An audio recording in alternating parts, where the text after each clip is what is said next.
Ya. Wala yakunu illa ma'urid. Tidak akan ada kecuali sesuatu yang aku inginkan. Tidak akan terjadi. Jadi bagaimanapun kita memaksakan keinginan kita, pasti kehendak Allah itulah yang berlaku. Ya. Siwabiqul himam la tahraku aswarul aqdar. Rencana manusia tidak akan mampu melintasi takdir.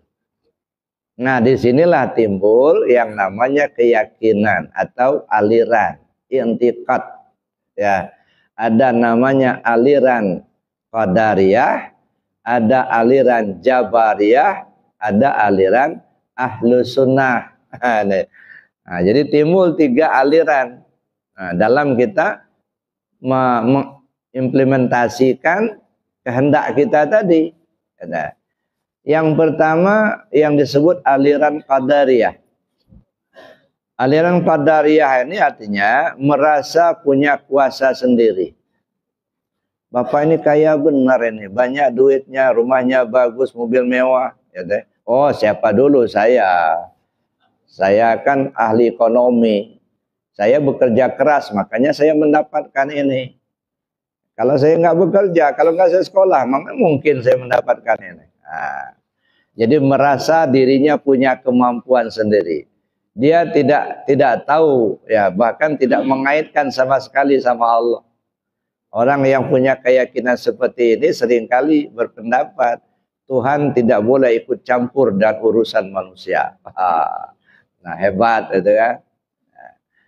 Nah, kalau ini yang kita pakai, ya kita yakini, kita pakai, pada akhirnya banyak orang stres, Pak. Pasti. Kenapa? Dia punya keinginan, tapi ternyata tidak semua keinginan bisa tercapai.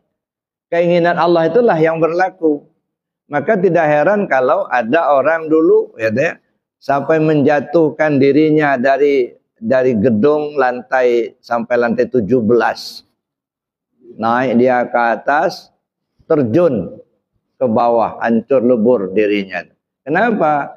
Karena apa yang dia maukan tidak tercapai, akhirnya stres.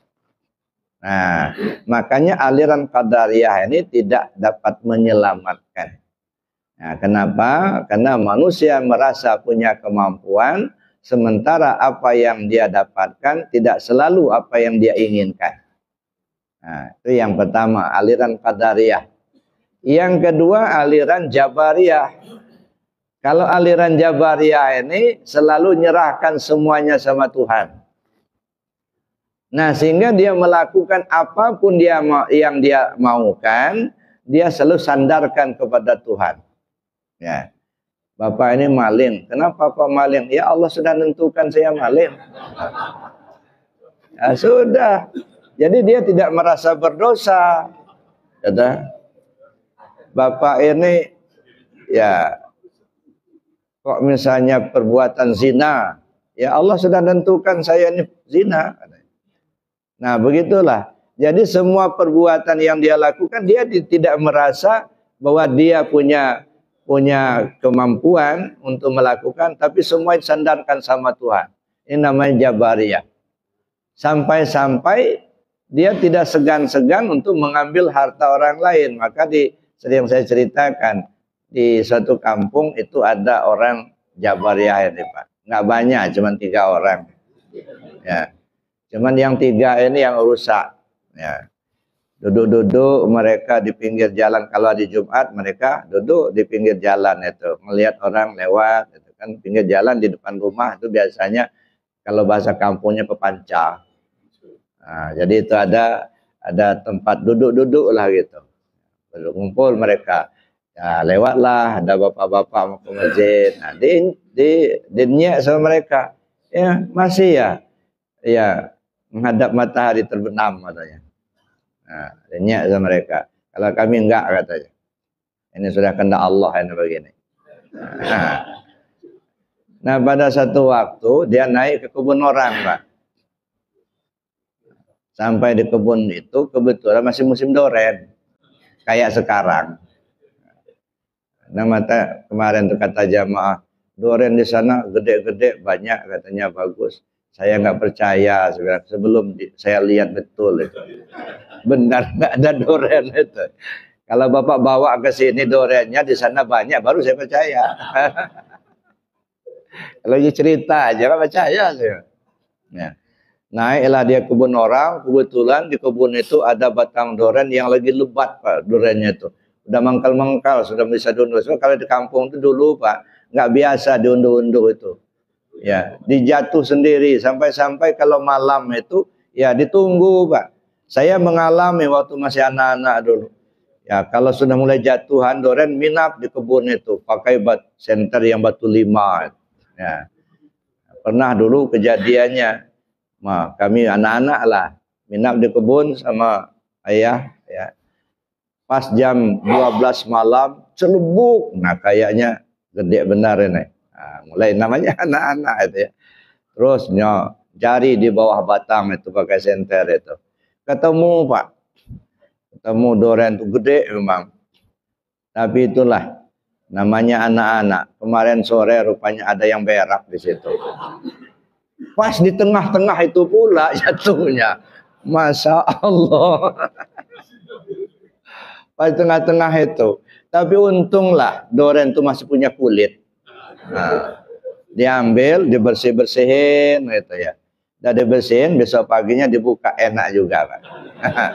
Nggak kebayang saya kalau doren itu jatuh nggak ada kulitnya. Mana yang kemarin sore, mana yang baru jatuh. Itulah pentingnya kulit itu. Maka jangan diabaikan kulit itu. Islam, iman, ihsan. Sebayang ibarat buah, Islam itu ibarat kulit. Iman itu ibarat isi, ihsan itu ibarat rasa. Kulit membungkus isi menyimpan rasa gitu. Jadi jangan dibuang Pak kulitnya. Ya, syariat itu kulit itu. Ya, saya nggak mau bersyariat aja lah, saya mau berhakikat aja. Nggak ada kulit Pak. Nah, kalau jatuh ya kayak tadi, bingung kita. Ini mana yang kemarin sore, mana yang baru jatuh. Nah, jadi si orang Jabariyah tadi, begitu dilihatnya lebat doren itu manjat dia. Lagi ngunduh itu datang yang punya kebun. Loh, kok kamu yang ngunduh doren saya nih? Emangnya punya kamu? Ya punya saya, kebun saya katanya kan. Emang kamu yang numbuhkan doren? Ya bukan, kan numbuhkan Allah yang numbuh. Emang kamu yang ngasih buah? Ya bukan, Allah yang ngasih buah. Nah sekarang saya tanya, apa saya berdosa katanya? Allah yang numbuhkan doren, Allah yang ngasih buah. Sekarang Allah pula yang ambil katanya. Kata yang punya kebun, oh Tuhan itu senang doren juga ya. Nah ini orang Jabariyah ya. Nah kalau ini yang kita pakai Pak, itu hukum sudah nggak berlaku lagi. Terjadilah hukum rimba. Nggak ada batas-batas mana hak orang, mana hak kita. Sampai-sampai mana bini orang, mana bini kita. Nah ini kalau orang Jabariyah itu merasa tidak berdosa, berbuat salah. Ada. Nah ini makanya aliran Jabariyah juga tidak menyelamatkan. Yang bisa menyelamatkan aliran Ahlus Sunnah wal Jamaah. Apa itu aliran Ahlus Sunnah wal Jamaah? Saya masih ingat ketika masih di pondok dulu, ya, kebetulan ngaji seperti ini, masalah aliran ini. Saya tanya sama Buya waktu itu, Buya, saya bilang, apa bedanya ketiga aliran ini? Aliran Ahlus Sunnah wal Jamaah ini dengan aliran Jabariyah Qadariyah. Lalu beliau menyampaikan pantun, pisang si batu bagata-gata, tumbuh dalam hutan. Jabariyahnya entah, Qadariyahnya bukan. Nah itulah Ahlus Sunnah. Nah, jadi kalau Ahlus Sunnah itu dilihat zahirnya seperti orang Qadariyah, dilihat batinnya seperti orang Jabariyah. Nah, dia berada di tengah-tengah. Ya, Jabariyahnya bukan entah, Qadariyahnya bukan. Nah, lahirnya giat berusaha. Tapi setelah dia giat berusaha, lalu kemudian diserahkan sama Allah. Kalau berhasil, ini bukan hasil usaha saya, ini rahmat Allah. Kalau gagal, nah dia tidak frustasi. Bukan nggak usaha, Allah belum mengizinkan. Nah ini yang menyelamatkan. Ketika berhasil dia tidak sombong, ketika gagal dia tidak frustasi. Itulah yang menyelamatkan Ahlussunnah wal Jamaah tadi.